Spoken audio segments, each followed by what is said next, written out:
जी अस्सलाम वालेकुम। For the purposes of this recording हम जिनसे मैं बात कर रहा हूँ उनकी आइडेंटिटी और नेम को अनोनिमस रखेंगे बिकॉज उन्होंने रिक्वेस्ट की है। सो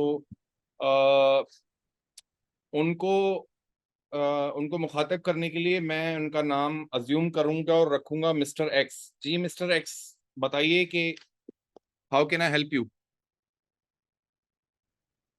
जी जी।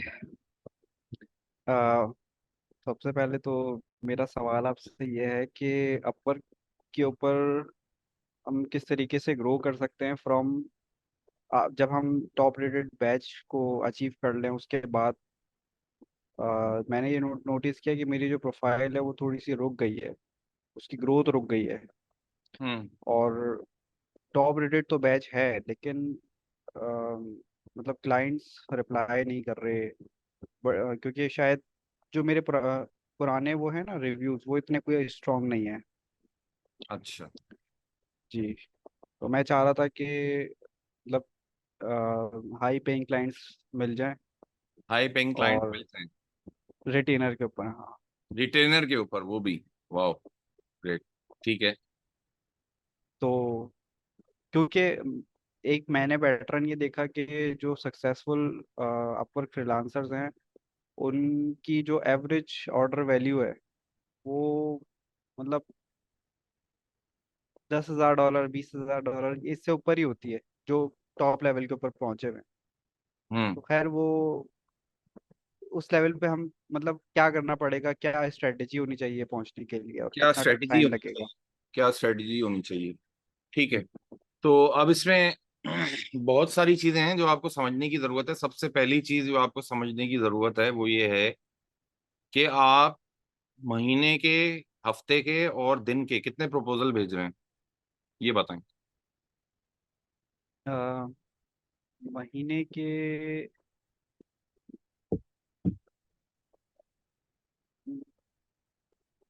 1 से 2 पर डे, इस हिसाब वन से to to calculate. 1 to 2 per day.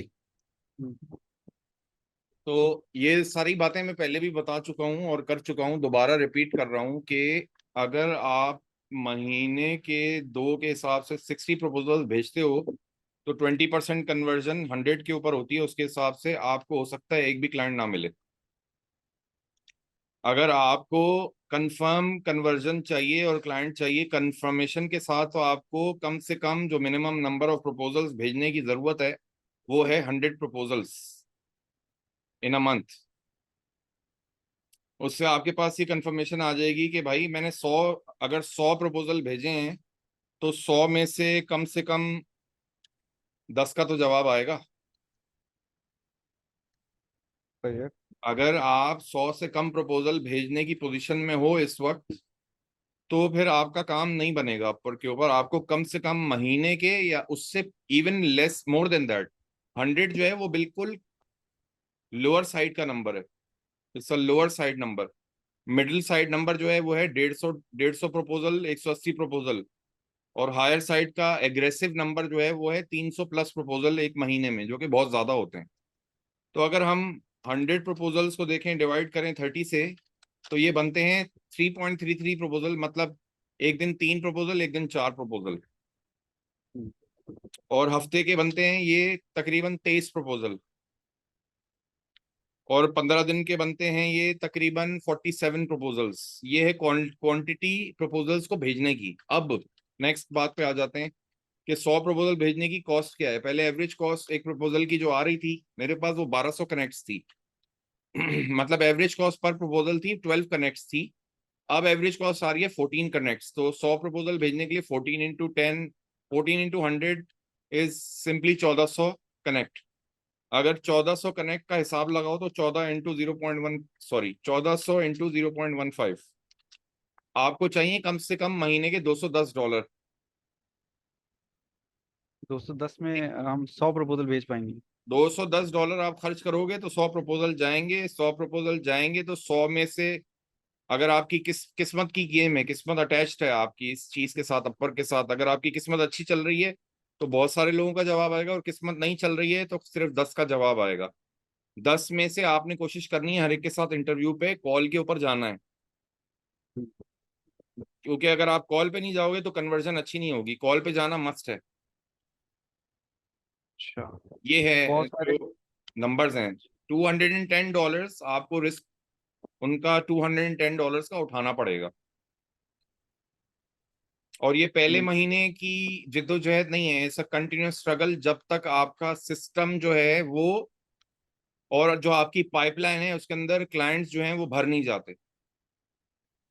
अगर आपके पास, आपने लेस सपोज पहले महीने $210 खर्च किए और आपके पास एक क्लाइंट आया और उसने हम्म, आपको 300 $350 दिए, और आपके पास पीछे कोई दूसरा क्लाइंट नहीं है, तो आपको अपने प्रपोजल को कंटिन्यूअसली भेजते रहना पड़ेगा। प्रपोजल भेजने का जो प्रोसेस है, हम्म, अभी तो मैं ऐसी पोजीशन में आ गया हूं कि मैं उसकी ऑटोमेशन की तरफ जा रहा हूं। हम्म, मैं कोशिश में लगा हुआ हूं कि किसी तरीके से उस पूरे प्रोसेस को ऑटोमेट किया जाए, दूसरे रिसोर्स को हायर किया जाए और उसको बिठाया जाए यहाँ पे, और वो कंटिन्यूअस बेसिस पे प्रपोजल भेजता रहे। और प्रपोजल भेजना, चाहे मेरे पास क्लाइंट हो ना हो, पैसे हो ना हो, प्रपोजल भेजना बंद नहीं हो सकता। So that is the अच्छा। bread and butter where you will get new clients. सही है। तो आपको प्रपोजल भेजने पड़ेंगे, और इनिशियल जो आपको पैसे चाहिए ये सब काम करने के लिए, starting from the very first month is $210 at an average price of 14 connects per proposal. तो ये हो गए 1400 कनेक्ट टोटल पर मंथ। और इस सारे प्रोसेस के अंदर इमोशंस का कोई लेना देना नहीं। ठीक है। मतलब आप कैसा फील कर रहे हैं, आपके घर पे क्या हालात चल रहे हैं, आपकी गर्लफ्रेंड के साथ क्या सेटिंग चल रही है, आपकी माँ आपको डांट रही है, योर फादर, आपका फादर में भी खुदा न खास्ता बीमार हैं, या उनकी तबीयत खराब है, या उनका मूड खराब है, या वो गुस्से में है, रिगार्डलेस चाहे कुछ भी हो रहा है आपकी जिंदगी में, आपके प्रपोजल सेंडिंग का जो प्रोसेस है उससे इमोशंस का कोई ताल्लुक नहीं। आप प्रपोजल भेज के ये नहीं सोच सकते बैठ के कि ओहो मैंने प्रपोजल भेजा था, दवा जवाब नहीं आया। No, it has nothing to do with emotions. आपको ये सारा प्रोसेस इमोशन लेस बनाना है। ठीक है। लाइक मेरा जो 4 इयर्स का जो जर्नी है, उस 4 इयर्स के जर्नी में अब मैं ऐसी पोजीशन पे मेंटली पहुंच गया हूं कि मैं प्रपोजल भेजते हुए कुछ भी नहीं सोचता, और ना ही मैं कुछ एक्सपेक्ट करता हूँ। एक मशीन की तरह मेरे अकाउंट से प्रपोजल जा रहे होते हैं, कंटिन्यूअसली जा रहे हैं, जा रहे हैं, जा रहे हैं, जा रहे हैं, रिगार्डलेस ऑफ द फैक्ट कि मुझे जवाब आएगा या नहीं आएगा, मेरे पास फंड्स हैं या नहीं है, रिगार्डलेस। हम्म।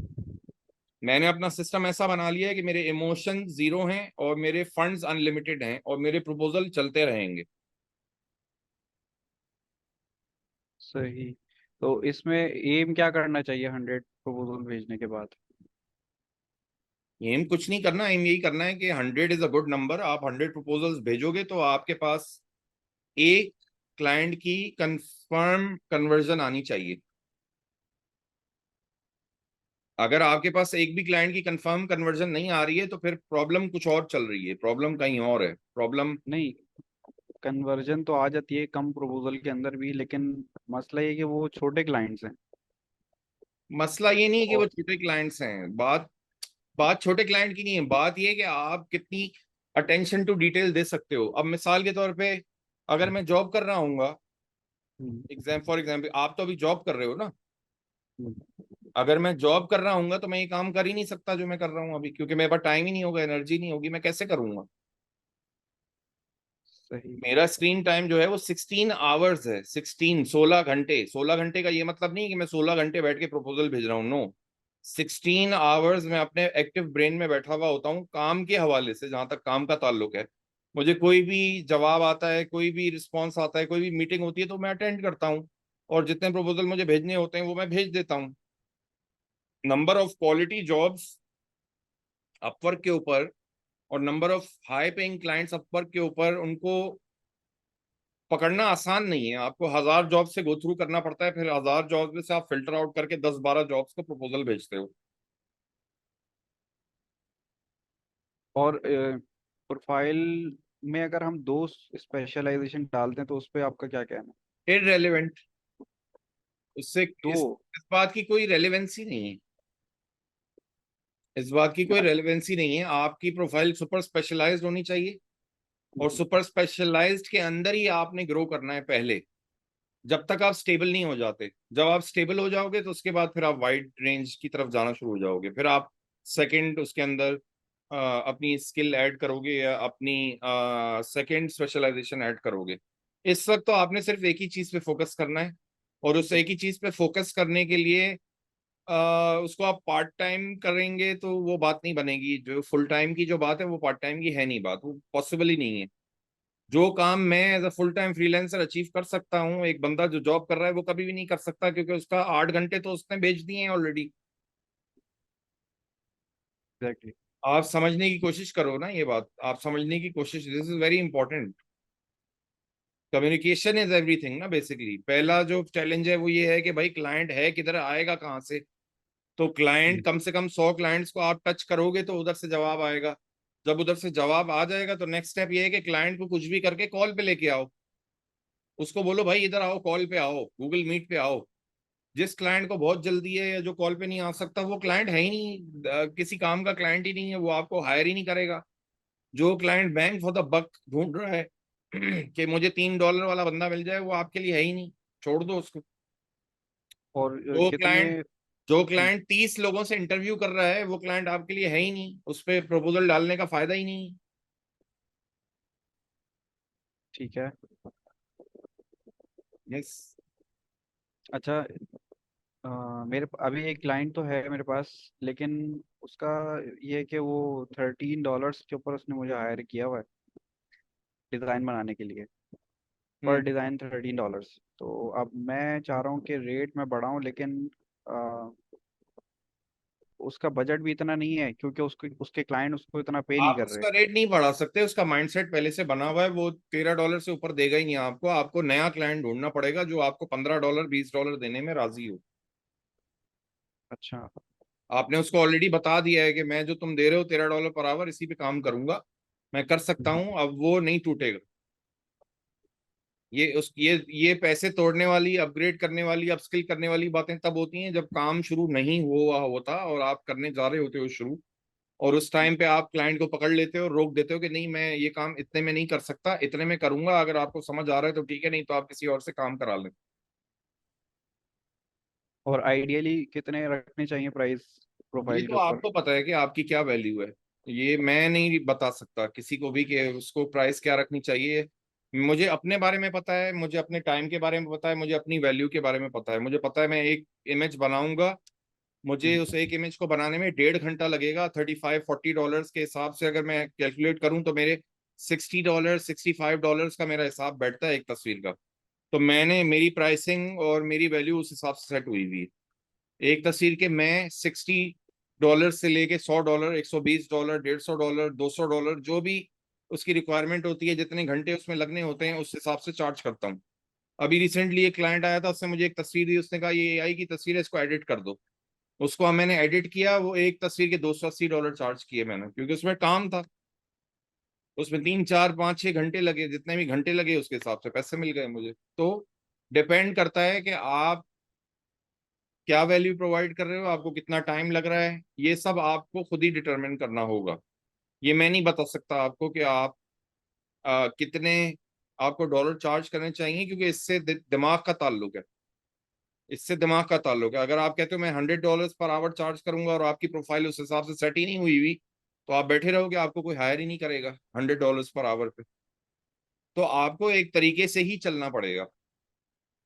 आइडियली आइडियली मैं ये कहूंगा, जो एक जेनेरिक फॉर्मूला है वो क्या है, वो ये है कि जितने $1000 आपकी प्रोफाइल पे बने हुए हैं, उतने डॉलर्स पर आवर आप चार्ज कर सकते हो। मतलब मेरी प्रोफाइल पे $50,000 मैं ऑलरेडी अर्न कर चुका हूं, तो मैं बहुत आराम से $50 पर आवर चार्ज कर सकता हूँ।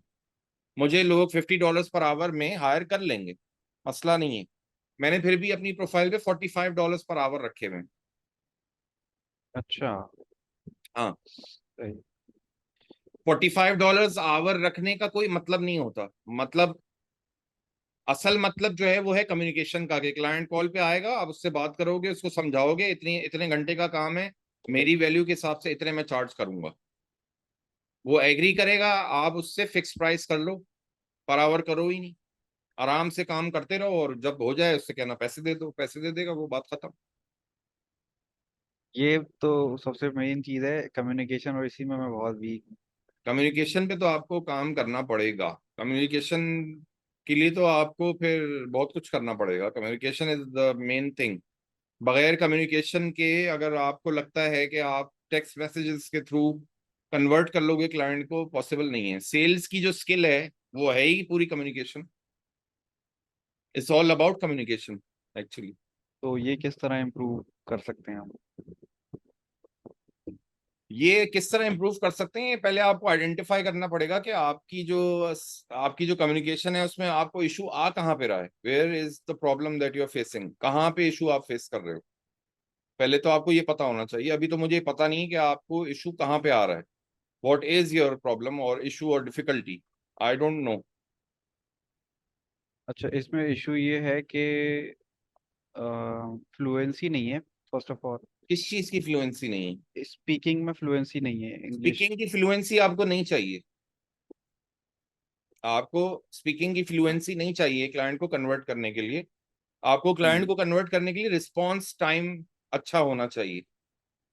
अगेन, रिस्पॉन्स टाइम अच्छा तब होगा जब आपकी प्रेजेंस जो है वो मैक्सिमम नंबर ऑफ आवर्स के ऊपर मुश्तमिल होगी। अगर आप जॉब कर रहे हो, 8 घंटे तो आपके वैसे ही चले गए, 2 घंटे आप आने जाने में चले गए, 10 घंटे चले गए। पीछे जो बच गया टाइम उसमें आप वो काम नहीं कर सकते जो आप फुल टाइम फ्री।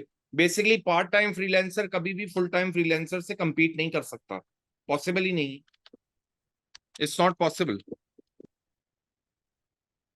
बिल्कुल ऐसा ही ये है। तो स्टेज नंबर 1 है सिर्फ। अभी तो हम स्टेज नंबर 1 की बात कर रहे हैं, जहां पे आपको अपने वैल्यू की टाइम, अपने स्किल की वैल्यू, अपनी वर्थ को आइडेंटिफाई करना है। अगर वो आपने आइडेंटिफाई नहीं की हुई है, दैट्स अ प्रॉब्लम। मुझे किसी ने कल बोला कि मेरे साथ पार्टनरशिप कर लो, मैं तुम्हें 70,000 रुपये दूंगा। हम्म। ठीक है, अगर मेरी जगह कोई और होता तो वो पता नहीं, शायद हो सकता है उछलना शुरू हो जाता, या बहुत खुश होता, या वो, आई डोंट नो। मुझे तो कोई फर्क ही नहीं पड़ा इस बात से। मैंने सीधी कैलकुलेशन की, मैंने गूगल में डाला, मैंने बोला भाई 75,000 PKR टू USD। उसने बोला कि 269 या $270 बनते हैं ये। उसके बाद मैंने कैलकुलेटर खोला, $270 डिवाइड बाय $45, 6 घंटे में मैं 70,000 कमा लूंगा। Why would an offer which is going to give me 70,000 PKR excite me? It will not excite me at all. सवाल ही पैदा नहीं होता। मेरा सिंगल प्रोजेक्ट जो बहुत मुश्किल से मिलता है, हाई वैल्यू पेइंग और हाई क्लाइंट का, हाई पेइंग क्लाइंट आसानी से नहीं मिलता। उसके लिए बहुत पापड़ बेलने पड़ते हैं। तो वो पापड़ बेल के मेरा अगर एक सिंगल प्रोजेक्ट मुझे $1,000 दे रहा है, तो मुझे कहाँ 70,000, कहाँ $1,000 और कहाँ 70,000 PKR, कोई कंपैरिजन ही नहीं। बिल्कुल। अब वो मेरी मर्जी है कि मैं उस प्रोजेक्ट को 4 दिन में खत्म करूं या 40 दिन में खत्म करूं, वो एक अलग स्टोरी है ऑल टुगेदर। बट आपको समझना पड़ेगा कि फुल टाइम फ्रीलैंसिंग और part time freelancing, they can not compete together. Part time freelancing is, मेरी नजर में part time freelancing is nothing, is just wasting your time. उससे ज्यादा बेहतर ये है कि मैं सजेस्ट करूंगा कि आप नहीं करो फ्रीलैंसिंग, आप फुल जॉब पे फोकस करो, माइंड बनाओ, पैसे जमा करो। 500, 600, 700 डॉलर जब जमा हो जाए, क्विट कर दो जॉब और आ जाओ कि भाई बस आर या पार। ये यहाँ पे आर या पार वाला फॉर्मूला अप्लाई होता है अपर के ऊपर, और मैंने भी ऐसे ही किया था। इट्स आइदर आर या पार। ये दो कश्तियों में पैर रखोगे तो आपको पता है फिर क्या होगा। ये तो है, अपर के ऊपर बिलीव है मेरा कि इसमें बहुत पोटेंशियल है। बस जो मेरी प्रॉब्लम है वो कम्युनिकेशन की प्रॉब्लम है, जिसकी वजह से मैं क्लाइंट से कॉल के ऊपर मीटिंग सही से नहीं कर पाता क्यों और नहीं सही? अवॉइड करता हूँ। क्यों नहीं सही? नहीं नहीं नहीं, अवॉइड करता हूँ मैं मोस्टली के। नहीं तो अगर आप अवॉइड कर रहे हो तो बेसिकली आप इस बात से अवॉइड कर रहे हो, आप बेसिकली पैसे बनाने को अवॉइड कर रहे हो। इन अदर वर्ड्स, आप पैसे बनाने को अवॉइड कर रहे हो। आपका दिमाग या दिल जो भी आपको रोक रहा है मीटिंग पे जाने से, आप खुद ही अपने आप को पैसे कमाने से दूर कर रहे हो। बेसिकली मैंने पहले भी ये बात बोली थी, you are suffering from poverty mindset. Poverty mindset होता ही है कि वो आपको मजबूर करता है कि आप ऐसी हरकतें करो, ऐसे एक्शंस करो चाहे जानते हुए या ना जानते हुए, which will keep you away from good money और मनी और ईज। सही। मिसाल के तौर पे, let me give you an example. अब ये मेरा फोन है, ठीक है, ये फोन है ना मेरे हाथ में, थर्ड क्लास। मतलब थर्ड क्लास का मतलब ये कि इसकी कोई वैल्यू नहीं है एज सच, ये आईफोन नहीं है, it's not an iPhone, it's an Android phone. आज से मैंने तकरीबन 3 साल हो गए होंगे शायद इसको, या 2.5 साल या 2 साल, आई एम नॉट श्योर, 25,000 रुपए का लिया था ये। Redmi 9 मॉडल नंबर है इस फोन का। सही है। 15 दफा गिर चुका है, अभी तक चल रहा है और बिल्कुल स्क्रीन ओके है, सब कुछ ओके है। हम्म। मेरे बच्चे मुझे आके कहते हैं बाबा आईफोन खरीद लें, तो मैं उनसे कहता हूँ क्यों, वाई, क्यों खरीदना है आईफोन, रीजन क्या है आईफोन खरीदने की।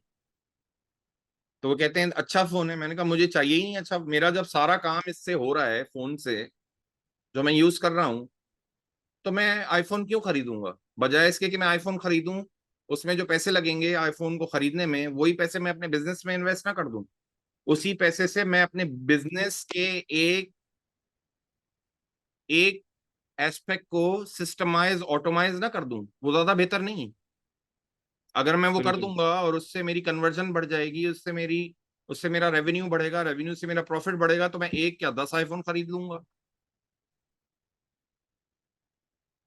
तो ये पॉवर्टी माइंडसेट जो होता है ना, ये बेसिकली हो सकता है आपको ओवर एक्साइटमेंट फील हो रही हो और डर लग रहा हो, आपको फील हो रहा होगा कि यार डर लग रहा है यार, अभी मीटिंग, अबे यार शिट यार, मीटिंग पे कौन जाए, कौन मीटिंग करेगा, बात नहीं करनी आती, फलाना नहीं आता, ढिमाका नहीं आता। तो अगर कॉन्फिडेंस का फर्क पड़ता है ना, if you are not fluent in your English, तो उससे आपकी कॉन्फिडेंस में फर्क आएगा। It will be difficult for the client to understand you and it will be difficult for you to understand the client, both ways. तो आपको फिर और बेसिक लेवल पे जाके काम करना पड़ेगा, आपको अपनी कम्युनिकेशन पे काम करना पड़ेगा, इंग्लिश की फ्रीक्वेंसी बेहतर करनी पड़ेगी। वो कैसे होगी, इंग्लिश बोलने से होगी। आप आज से कसम खा लो कि मैं अल्लाह की कसम खाता हूं, मैं इंग्लिश के अलावा बात ही नहीं करूंगा किसी से, खत्म हो गई बात, आप उर्दू में बात ही करना बंद कर दो, देखो क्या होता है, बड़ा मजा आएगा आपको। लोग आपका मजाक उड़ाना शुरू कर देंगे, कहेंगे ये पागल हो गया है, इसको कोई इंग्लिश का कीड़ा काट गया है। डजेंट मैटर, मुझे तो कोई फर्क नहीं पड़ता, like I am okay with it. You have to hmm. Be okay with it, you have to, असल में आपको अपने ब्रेन को ट्रेन करना है उस तरीके से कि वो आपको हेल्प करे बढ़ने में, बजाय इसके कि आपको वो हेल्प करे, आप उसको अलाउ कर रहे हो कि आपको डर लगे, और आप मीटिंग में अगर नहीं जाओगे तो कन्वर्जन नहीं होगी, आपकी मेहनत जाया हो जाएगी। सच सिंपल एज दैट। ठीक है। और कौन से क्लाइंट्स के साथ काम नहीं करना चाहिए अपवर्क के ऊपर? ऐसे सारे क्लाइंट्स जो डॉलर नहीं पे कर सकते, बांग्लादेश, इंडिया, हांगकांग, चाइना, ऐसे तमाम क्लाइंट्स जिनकी जहनियत हमारे जैसी है, अच्छा। ऐसे तमाम क्लाइंट्स जिनकी जहनियत हमारे जैसी है, उनके साथ आप काम नहीं कर सकते। सही। अगेन उसको समझने के लिए आपको क्लाइंट के साथ कम्युनिकेट करना पड़ेगा, कम्युनिकेशन इज एवरीथिंग। यानी कॉल के ऊपर आना जरूरी है उसके साथ। कॉल की, अगर कॉल पे नहीं आओगे तो आपका कन्वर्जन परसेंटेज का फर्क तो चेक करो ना यार। आप आज ही एक कॉल पे मैं था और क्लाइंट कन्वर्ट हो गया, सही। मैं कॉल पे नहीं जाता वो कभी भी कन्वर्ट नहीं होता, क्योंकि उसके दिमाग में 20 सवाल थे। हम्म। मेरे पास इतना टाइम थोड़ी है कि मैं उसको हर सवाल का जवाब डिटेल में दूं मैसेज के जरिए, आई डोंट हैव टाइम। मुझे ठीक है। अपने प्रोसेस को एफिशिएंट बनाना है, एफिशिएंसी तब आएगी जब कॉल पे आप जाएंगे। सही सही सही, यानी कि उसी टाइम पे आप एड्रेस कर सकते हैं उसके ऑब्जेक्शंस। उसी टाइम पे क्लाइंट कहे सुबह के 6 बजे मुझे कॉल पे आना है, आप बोलो यस। ठीक हो गया। क्लाइंट बोले आप सो रहे होगे उस टाइम पे कॉल पे आना है, आप बोलो यस। क्लाइंट को आपने मौका नहीं देना है कि वो हाथ से चला जाए। सही। आपने क्लाइंट को मौका दिया, वो तो आप कोई स्पेशल थोड़ी हो, ना आप स्पेशल हो ना मैं स्पेशल हूं, मेरे जैसे 100 और बैठे हुए हैं, वो कह रहे हैं हमें दे दो काम, हम तो हम्म। $10 पर आवर पे करने के लिए तैयार हैं। जैसे जैसे आपका रेट बढ़ता जाएगा वैसे वैसे आपकी डिफिकल्टी भी बढ़ती जाएगी ना भाई। डिफिकल्टी क्यों पड़ेगी? क्योंकि वो मेंटेलिटी जो है उस क्लाइंट की, जो ज्यादा पैसे देता है वो मिलेगा ही नहीं, वो अपवर्क पे मिलेगा ही नहीं, इसलिए अच्छा। उस क्लाइंट तक पहुंचने के लिए फिर आपको अपवर्क से बाहर जाना पड़ेगा। अपवर्क से बाहर? यस, अपवर्क से बाहर जाना पड़ेगा, फेसबुक पे जाना पड़ेगा, इंस्टाग्राम पे जाना पड़ेगा, लिंक्डइन पे जाना पड़ेगा, गूगल पे जाना पड़ेगा। इन सब प्लेटफॉर्म्स की मार्केटिंग आपको आनी चाहिए।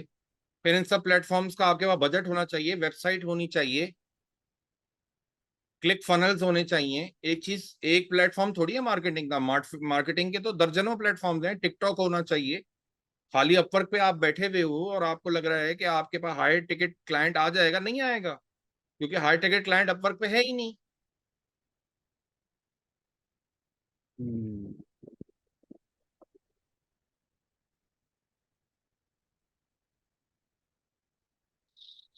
अपवर्क पे जो आपका फोकस है और जो आपका जो जो आपको करने की जरूरत है अपवर्क पे, वो ये है कि आपके डेली के 8 घंटे पंच होने चाहिए। चाहे डॉलर का अमाउंट कोई भी हो, $10 हो, $12 हो, $14, डजेंट मैटर। आपके 8 घंटे डेली के पंच होने हैं। अच्छा, 8 घंटे डेली के? 8 घंटे डेली के आपने पंच करने हैं, 8 घंटे। अगर एक बंदा काम कर रहा है उस अकाउंट पे, 2 बंदे कर रहे हैं, 16 घंटे डेली के पंच होने चाहिए। अगर 3 बंदे उस पर कर रहे हैं काम, 24 घंटे डेली के पंच होने चाहिए। अगर एक बंदे के हिसाब से तुम कैलकुलेशन लगा लो, 30 दिन होते हैं, जी सैटरडे जी। संडे निकाल दो, 8 दिन निकाल दो, 8 दिन 22 दिन बच गए। 22 दिन के 8 घंटे के हिसाब से कैलकुलेट कर लो, 176 आवर्स होते हैं। 176 आवर्स मल्टीप्लाई बाय, अगर आप $12, $13, $15 पे हो, लेट्स से $15, तो ये बन गए $2640। $15 पर आवर पे भी लाइफ चेंजिंग हम्म। मनी है, $2640। और 26। अगर काम इतना नहीं हो? अब ये फिगर आउट करना आपका काम है कि काम है या नहीं है, और आपने किस तरीके से उसको पैदा करना है। अच्छा। काम अगर इतना नहीं है तो फिर अब हम क्या करें। अगर काम इतना नहीं है आपकी फील्ड के अंदर, तो फिर आप उसके साथ एक और चीज को जोड़ें और 2 चीजों की बिल्डिंग शुरू करें।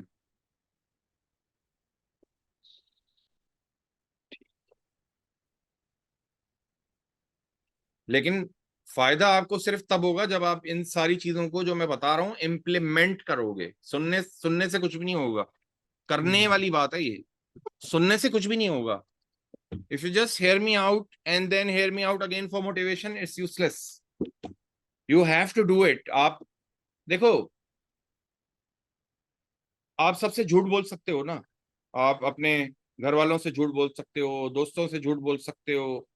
2 लोगों से आप झूठ नहीं बोल सकते, हम्म। एक अल्लाह से, एक अपने आप से। हम्म। अल्लाह से तो आप बोल ही नहीं सकते झूठ, उसको तो उस ही नोज एवरीथिंग ना। तो हम्म। ऑलमाइटी नोज, उसको सब पता है, अंदर बाहर दाएं बाएं, उससे तो ही नोज एवरीथिंग, तो उसको छोड़ दो। अब आपने ये डिटरमिन करना है कि आप अपने आप से मिसकमिट और झूठ बोल रहे हो या नहीं बोल रहे हो। अगर आप अपने आप से मिसकमिट कर रहे हो, आपने बोला मिसाल के तौर पे कि मैं फलाने फलाने दिन से ये काम करूंगा, और वो दिन आ गया और आपने नहीं किया, इसका मतलब है कि फिर प्रॉब्लम आपके अंदर है। आपको अपने ऊपर काम करने की जरूरत है। You need to work on yourself. You need to take your brain to the next level. आपको अकाउंटेबिलिटी पैदा करने की जरूरत है। अकाउंटेबिलिटी खुद से पैदा करना आसान नहीं है। अकाउंटेबिलिटी को पैदा करने के लिए मेंटर को साथ में जोड़ना पड़ता है। मेंटर का मसला ये कि मेंटर फ्री में नहीं आता। हर मेंटर की कॉस्ट होती है। अभी भी हम बात कर रहे हैं तो मेरी कॉस्ट, मेरे टाइम की कॉस्ट रिकॉर्डिंग है वीडियो की। फ्री में अगर आप मुझे बोलोगे मुझे फ्री में बात करनी है, मैं कहूंगा आई एम सॉरी, मैं नहीं कर सकता। सही है। तो या तो आप अपनी अकाउंटेबिलिटी खुद से पैदा करो, या फिर आप अपने साथ किसी को जोड़ लो।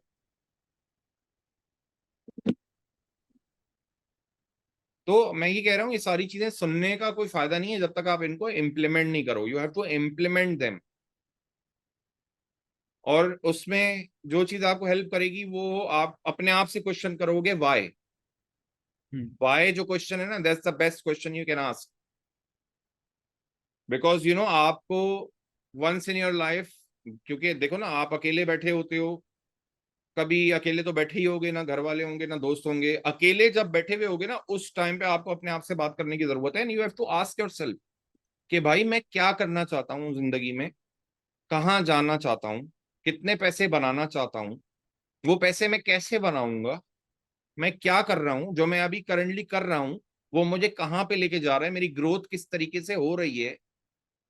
ये सारे सवाल हैं जो आपको अपने आप से पूछने की जरूरत है, और जब आप अपने आप को खुद ऑनेस्ट रिस्पॉन्स दोगे तो आपकी सारी चीजें अलाइन होना शुरू हो जाएंगी।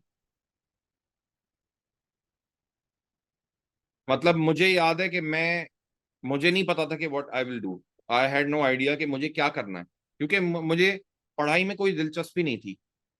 आई was never interested in education as per se, कि हाँ जी जो जनरल, जो हमारी ट्रेडिशनल एजुकेशन है, ओ लेवल, ए लेवल या मेट्रिकुलेशन या वट एवर, बीबीए, एमबीए, मुझे इसमें कोई इंटरेस्ट नहीं था कभी भी। ये मैंने किया बिकॉज ठीक है करने की जरूरत थी, कर लिया, हो गया। बट आज जो हम्म। मैं कमा रहा हूँ, या जो मेरे पास हुनर है, या जो मेरा माइंडसेट है, इन सब चीजों का मेरी एजुकेशन से कोई ताल्लुक ही नहीं है। It has nothing to do with my education, nothing at all. Even जो मेरी कोर्स के लिए फोटोग्राफी, उसका एजुकेशन से कोई ताल्लुक नहीं। और आपको कितना टाइम लगा यहाँ तक के पहुँचने में? मेरा सफर 2014 में शुरू हुआ था, जब मैंने पहली अपवर्क। दफा कैमरा खरीदा था। नहीं, अपवर्क की बात अच्छा। नहीं कर रहा, मैं फोटोग्राफी की बात कर रहा हूँ। 2014 से लेके 2021 तक, और आज तक मैं फोटोग्राफी कर रहा हूँ। मैंने छोड़ी नहीं कभी फोटोग्राफी। जब शुरू हम्म। शुरू में इंसान काम शुरू करता है तो वो जरा ओवर थिंक करता है। मैंने पता हम्म। नहीं लाखों रुपए खर्च किए, सब किए, ये किए, आज मेरे पास कैमरा भी नहीं है, लेकिन मैं फोटोग्राफी फिर भी कर रहा हूँ। कैमरा नहीं है मेरे पास, फोटोग्राफी में कर रहा हूँ तो अभी। फिर आप फोटोग्राफी यानी कि एडिटिंग? फोटोग्राफी मतलब फोटोग्राफी। तो बगैर कैमरे के कैसे कर रहे हैं? आ जाता है ना, रेंट पे आ जाता है कैमरा, काम हो अच्छा अच्छा जाता है, अच्छा। फिर कैमरा चला जाता है। सही से। तो आपने हर वो तरीका ढूंढना है जिससे पैसे बचें। और अगर आप पार्ट टाइम फ्रीलैंसिंग करने का सोच रहे हो तो फिर फायदा नहीं है उसका, नो पॉइंट, उसका फायदा नहीं है। ठीक है। उससे ज्यादा बेहतर है अच्छा। कि आप ज्यादा अच्छी जॉब ढूंढ लो, वो कर लो। सही है। ठीक है। ठीक है। एनीथिंग, अगला कोई आखिरी सवाल है तो पूछो।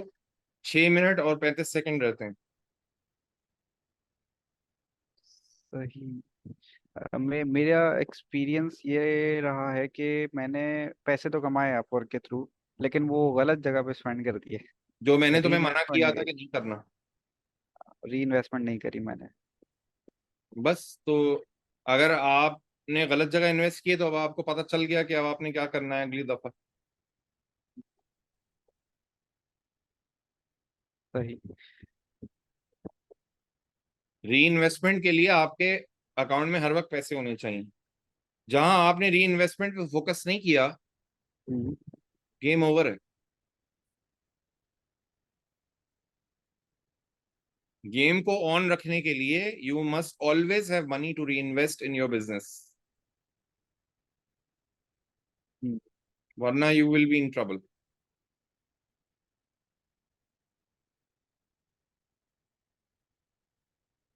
ठीक है।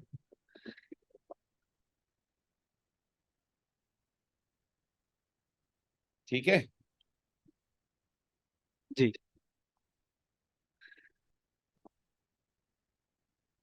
तो बस और ये वीडियो मैं अपलोड करूंगा, इसको देख लेना दोबारा। और बेसिकली आपको अपना जो है ना, अपने आप से बात करने की जरूरत है, सारे सवाल अपने आप से पूछ के फाइनल डिसीजन लेने की जरूरत है कि अब मैंने क्या करना है, किस डायरेक्शन में जाना है, बस।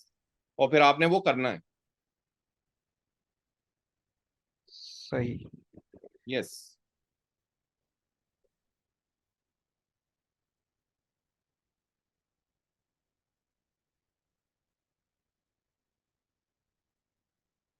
Any other question? नहीं, ये भी तो कोई क्वेश्चन नहीं है। ठीक है, चलो जी वीडियो को यहाँ खत्म करते हैं। ठीक है, चलो thank you so much guys. उम्मीद है आज की वीडियो आप लोगों को अच्छी लगी होगी, और इससे खास तौर पे उन तमाम लोगों को जो जॉब कर रहे हैं करंटली और ये सोच रहे हैं कि उनको फ्रीलांसिंग करनी चाहिए या नहीं करनी चाहिए, उनके बहुत सारे सवालों के जवाब उनको मिल गए होंगे, और उनको एक थॉट प्रोसेस और पाथवे समझ में आ गया होगा कि अगर आपने फ्रीलांसिंग करनी है तो उसको किस तरीके से शुरू करना है, मिनिमम बजट क्या है, कनेक्ट्स कितने होने चाहिए, और किस तरीके से आपने इसको अपने फ्रीलांसिंग के जर्नी को आगे लेके चलना है। तो thank you so much guys, thank you so much mister x. इंशाल्लाह थैंक यू। मिलते हैं नेक्स्ट वीडियो में। टेक केयर गाइस, अल्लाह हाफिज।